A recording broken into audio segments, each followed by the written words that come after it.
जय माता दी। माँ दुर्गा की कृपा से हम दुर्गा सप्तशती के पावन पाठ की श्रृंखला में आज प्रस्तुत कर रहे हैं पंचम अध्याय।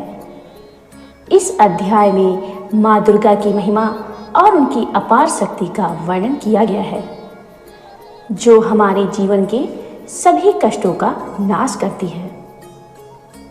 तो आइए श्रद्धा और भक्ति के साथ इस दिव्य अध्याय का श्रवण करें। ओम ऐं ह्रीं क्लीं चामुंडाय विच्चे। देवताओं द्वारा देवी की स्तुति चंडमुंड के मुख से अंबिका के रूप की प्रशंसा सुनकर शुंभ का उनके पास दूध भेजना और दूध का निराश लौटना। इस उत्तर चरित्र के रुद्र ऋषि हैं, महासरस्वती देवता हैं, अनुष्टुप छंद हैं, भीमा शक्ति हैं, भ्रामरी बीज हैं, सूर्य तत्व हैं और सामवेद स्वरूप हैं। महासरस्वती जी की प्रसन्नता के लिए उत्तर चरित्र के पाठ में इनका विनियोग किया जाता है, जो अपने कर कमलों में घंटा, शूल, हल, शंख, मूसल, चक्र, धनुष और बाण धारण करती हैं। शरद ऋतु के शोभा संपन्न चंद्रमा के समान जिनकी मनोहर कांति है, जो तीनों लोकों की आधारभूता और शुंभ आदि दैत्यों का नाश करने वाली है, तथा गौरी के शरीर से जिनका प्राकट्य हुआ है, उन महासरस्वती देवी का मैं निरंतर भजन करती हूँ। ऋषि कहते हैं, पूर्व काल में शुंभ और निशुंभ नामक असुरों ने अपने बल के घमंड में आकर सचीपति इंद्र के हाथ से तीनों लोगों का राज्य और यज्ञ भाग छीन लिए। वे ही दोनों सूर्य, चंद्रमा, कुबेर, यम और वरुण के अधिकार का भी उपयोग करने लगे।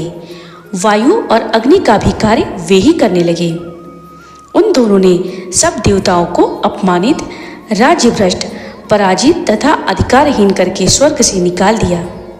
उन दोनों महान असुरों से तिरस्कृत देवताओं ने अपराजिता देवी का स्मरण किया और सोचा, जगदम्बा ने हम लोगों को वर दिया था कि आपत्ति काल में स्मरण करने पर मैं तुम्हारी सब आपत्तियों का तत्काल नाश कर दूंगी।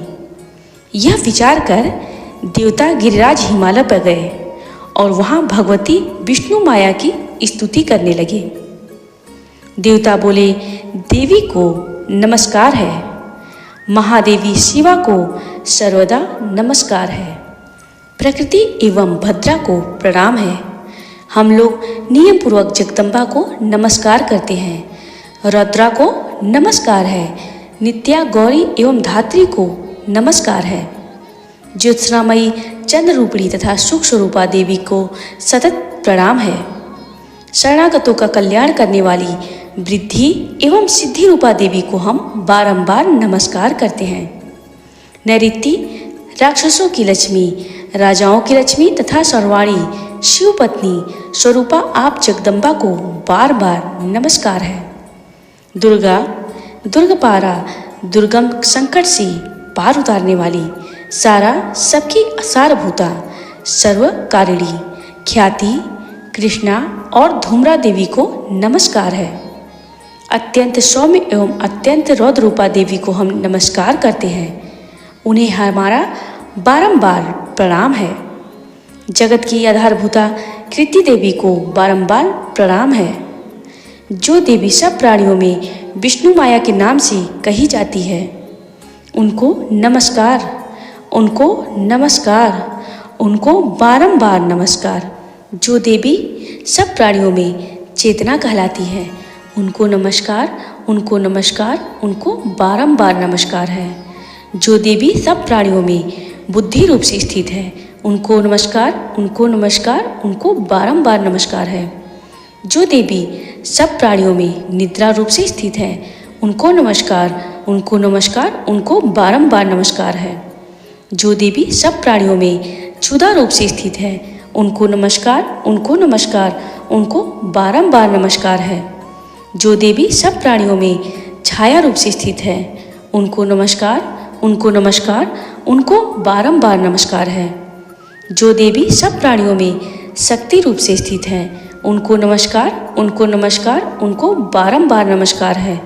जो देवी सब प्राणियों में तृष्णा रूप से स्थित है, उनको नमस्कार, उनको नमस्कार, उनको बारंबार नमस्कार है। जो देवी सब प्राणियों में शांति क्षमा रूप से स्थित है, उनको नमस्कार, उनको नमस्कार, उनको बारंबार नमस्कार है। जो देवी सब प्राणियों में जाति रूप से स्थित है, उनको नमस्कार, उनको नमस्कार, उनको बारंबार नमस्कार है। जो देवी सब प्राणियों में लज्जा रूप से स्थित है, उनको नमस्कार, उनको नमस्कार, उनको बारंबार नमस्कार है।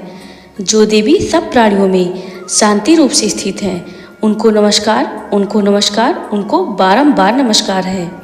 जो देवी सब प्राणियों में श्रद्धा रूप से स्थित है, उनको नमस्कार, उनको नमस्कार, उनको बारंबार नमस्कार है।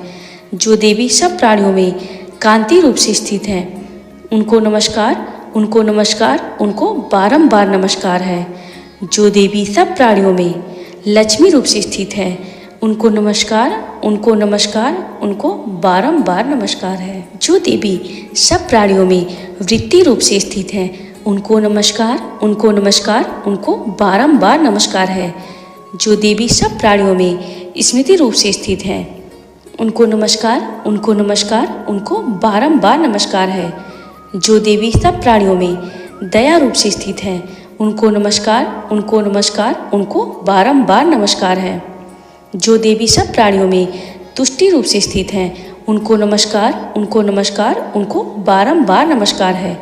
जो देवी सब प्राणियों में माता रूप से स्थित है, उनको नमस्कार, उनको नमस्कार, उनको बारंबार नमस्कार है। जो देवी सब प्राणियों में भ्रांति रूप से स्थित है, उनको नमस्कार, उनको नमस्कार, उनको बारंबार नमस्कार है। जो जीवों के इंद्रिय वर्ग की अधिष्ठात्री देवी एवं सब प्राणियों में सदा व्याप्त रहने वाली है, उन व्याप्ति देवी को बारंबार नमस्कार है। जो देवी चैतन्य रूप से इस संपूर्ण जगत को व्याप्त करके स्थित है, उनको नमस्कार, उनको नमस्कार, उनको बारंबार नमस्कार है। पूर्व काल में अपने अभिष्ट की प्राप्ति होने से देवताओं ने जिनकी स्तुति की तथा देवराज इंद्र ने बहुत दिनों तक जिनका सेवन किया, वह कल्याण की साधनभूता ईश्वरी हमारा कल्याण और मंगल करे तथा सारी आपत्तियों का नाश कर डाले। उदंड दैत्यों से सताए हुए हम सभी देवता जिन परमेश्वरी को इस समय नमस्कार करते हैं तथा जो भक्ति से विनम्र पुरुषों द्वारा स्मरण की जाने पर तत्काल ही संपूर्ण विपत्तियों का नाश कर देती है, वे जगदम्बा हमारा संकट दूर करे। ऋषि कहते हैं, राजन, इस प्रकार जब देवता स्तुति कर रहे थे, उस समय पार्वती देवी गंगा जी के जल में स्नान करने के लिए वहां आई। उन सुंदर भाव वाली भगवती ने देवताओं से पूछा, आप लोग यहाँ किसकी स्तुति करते हैं?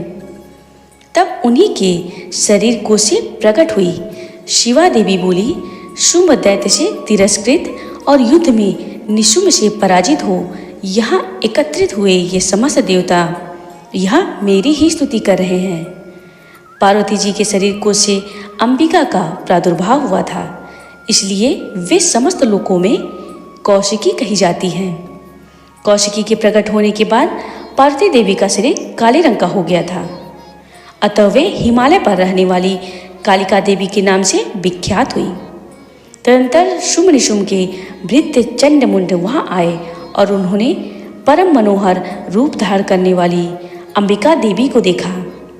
फिर वे शुंभ के पास जाकर बोले, महाराज, एक अत्यंत मनोहर स्त्री है जो अपनी दिव्य कांति से हिमालय को प्रकाशित कर रही है। वैसा उत्तम रूप कहीं किसी ने भी नहीं देखा होगा। असुरेश्वर, पता लगाइए वह देवी कौन है और उसे ले लीजिए। स्त्रियों में तो वह रत्न है, उसका प्रत्येक अंग बहुत ही सुंदर है तथा वह अपने श्री अंगों की प्रभा से संपूर्ण दिशाओं में प्रकाश फैला रही है। दैत्यराज, अभी वह हिमालय पर ही मौजूद है, आप उसे देख सकते हैं। प्रभु, तीनों लोकों में मणि, हाथी और घोड़े आदि जितने भी रत्न हैं, वे सब इस समय आपके घर में शोभा पाते हैं। हाथियों में रत्नभूत ऐरावत, यह परिजात का वृक्ष और यह उच्च सवा घोड़ा, यह सब आपने इंद्र से ले लिया है। हंसों से जुता हुआ यह विमान भी आपके आंगन में शोभा पाता है। यह रत्नभूत अद्भुत विमान जो पहले ब्रह्मा जी के पास था, अब आपके यहाँ लाया गया है। यह महापद्य नामक निधि आप कुबेर से छीन लाए हैं। समुद्र ने भी आपको किलजलगिनी नाम की माला भेंट की है, जो केसरों से सुशोभित है और जिसके कमल कभी कुम्हलाते नहीं हैं। स्वर्ण की वर्षा करने वाला वरुण का छत्र भी आपके घर में शोभा पाता है तथा यह श्रेष्ठ रथ जो पहले प्रजापति के अधिकार में था, अब आपके पास मौजूद है। दैत्येश्वर मृत्यु की उत्क्रांतिदा नाम वाली शक्ति भी आपने छीन ली है तथा वरुण का पास और समुद्र में होने वाले सब प्रकार के रत्न आपके भाई निशुम्भ के अधिकार में है। अग्नि ने भी स्वतः शुद्ध किए हुए 2 वस्त्र आपकी सेवा में अर्पित किए हैं। दैत्यराज, इस प्रकार सभी रत्न आपने एकत्र कर लिए हैं। फिर जो यह स्त्रियों में रत्न रूप कल्याणमयी देवी है, इसे आप क्यों नहीं अपने अधिकार में कर लेते? ऋषि कहते हैं, चंडमुंड का यह वचन सुनकर शुंभ ने महादैत्य सुग्रीव को दूत बनाकर देवी के पास भेजा और कहा, तुम मेरी आज्ञा से उसके सामने ये बातें कहना और ऐसा उपाय करना जिससे प्रसन्न होकर वह शीघ्र ही आ जाए। वह दूत पर्वत के अत्यंत रमणीय प्रदेश में जहाँ देवी मौजूद थी गया और मधुर वाणी में कोमल वचन बोला। दूत बोला, देवी, दैत्यराज शुंभ इस समय तीनों लोगों के परमेश्वर हैं। मैं उन्हीं का भेजा हुआ दूत हूँ और यहाँ तुम्हारे ही पास आया हूँ। उनकी आज्ञा सदा सब देवता एक स्वर से मानते हैं, कोई उनका उल्लंघन नहीं कर सकता। वे संपूर्ण देवताओं को परास्त कर चुके हैं। उन्होंने तुम्हारे लिए जो संदेश दिया है उसे सुनो। संपूर्ण त्रिलोकी मेरे अधिकार में है। देवता भी मेरी आज्ञा के अधीन चलते हैं। संपूर्ण यज्ञों के भागों को मैं ही पृथक पृथक भोगता हूँ। तीनों लोकों में जितने श्रेष्ठ रत्न हैं वे सब मेरे अधिकार में हैं। देवराज इंद्र का वाहन ऐरावत जो हाथियों में रत्न के समान है, मैंने छीन लिया है। क्षीर सागर का मंथन करने से जो अश्वरत्न उच्चैश्रवा प्रकट हुआ था, उसे देवताओं ने मेरे पैरों पर पड़कर समर्पित किया है। सुंदरी, उनके सिवा और भी जितने रत्नभूत पदार्थ देवताओं, गंधर्वों और नागों के पास थे, वे सब मेरे ही पास आ गए हैं। देवी, हम लोग तुम्हें संसार की स्त्रियों में रत्न मानते हैं, अतः तुम हमारे पास आ जाओ, क्योंकि रत्नों का उपभोग करने वाले हम ही हैं। चंचल कटाक्ष वाली सुंदरी, तुम मेरी या मेरे भाई महापराक्रमी निशुंभ की सेवा में आ जाओ, क्योंकि तुम रत्न स्वरूपा हो। मेरे वरण करने से तुम्हें तुलना रहित महान ऐश्वर्य की प्राप्ति होगी। अपनी बुद्धि से यह विचार कर तुम मेरी पत्नी बन जाओ। ऋषि कहते हैं, दूत के योग कहने पर कल्याणमयी भगवती दुर्गा देवी जो इस जगत को धारण करती है, मन ही मन गंभीर भाव से मुस्कुराई और इस प्रकार बोली। देवी ने कहा, दूत, तुमने सत्य कहा है, इसमें तनिक भी मिथ्या नहीं है। शुंभ तीनों लोगों का स्वामी है और निशुंभ भी उसी के समान महापराक्रमी है, किंतु इस विषय में मैंने जो प्रतिज्ञा कर ली है उसे मिथ्या कैसे करूं? मैंने अपनी अल्प बुद्धि के कारण पहले से जो प्रतिज्ञा कर रखी है उसे सुनो। जो मुझे संग्राम में जीत लेगा, जो मेरे अभिमान को चूर्ण कर देगा तथा संसार में जो मेरे समान बलवान होगा, वही मेरा स्वामी होगा। इसलिए शुंभ अथवा महादैत्य निशुंभ स्वयं ही यहाँ पधारे और मुझे जीतकर शीघ्र ही मेरा पाणी ग्रहण कर ले। इसमें विलंब की क्या आवश्यकता है? दूत बोला, देवी, तुम घमंड में भरी हो, मेरे सामने ऐसी बातें न करो। तीनों लोकों में कौन ऐसा पुरुष है जो शुंभ निशुंभ के सामने खड़ा हो सके? देवी, अन्य दैत्यों के सामने भी सारे देवता युद्ध में नहीं ठहर सकते, फिर तुम अकेली स्त्री होकर कैसे ठहर सकती हो? जिन शुंभ आदि दैत्यों के सामने इंद्र आदि सब देवता भी युद्ध में खड़े नहीं हुए, उनके सामने तुम स्त्री होकर कैसे जाओगी? इसीलिए तुम मेरे ही कहने से शुंभ निशुंभ के पास चली चलो। ऐसा करने से तुम्हारे गौरव की रक्षा होगी, अन्यथा जब वे केस पकड़कर घसीटेंगे तब तुम्हें अपनी प्रतिष्ठा खोकर जाना पड़ेगा। देवी ने कहा, तुम्हारा कहना ठीक है। शुंभ बलवान है और निशुंभ भी बड़े पराक्रमी है, किंतु क्या करूं, मैंने पहले बिना सोचे समझे प्रतिज्ञा कर ली है। अतः अब तुम जाओ, मैंने तुमसे जो कुछ कहा है वह सब दैत्यराज से आदर पूर्वक कहना, फिर वे जो उचित जान पड़े करें। आपने अभी अभी दुर्गा सप्तशती के 5वें अध्याय का श्रवण किया। इस पावन पाठ के माध्यम से माँ दुर्गा की कृपा हमारे जीवन में सकारात्मक ऊर्जा और शांति का संचार लेकर आता है। यदि यह पाठ आपको प्रेरणादायक लगा हो तो कृपया हमारे चैनल को सब्सक्राइब करें, वीडियो को लाइक करें और अपने विचार कमेंट सेक्शन में साझा करें। साथ ही घंटी के आइकन को दबाना न भूलें ताकि हमारे आने वाले अध्यायों की सूचना आपको समय पर मिल सके। माँ दुर्गा की कृपा आप पर सदैव बनी रहे। जय माता दी, जय माता दी।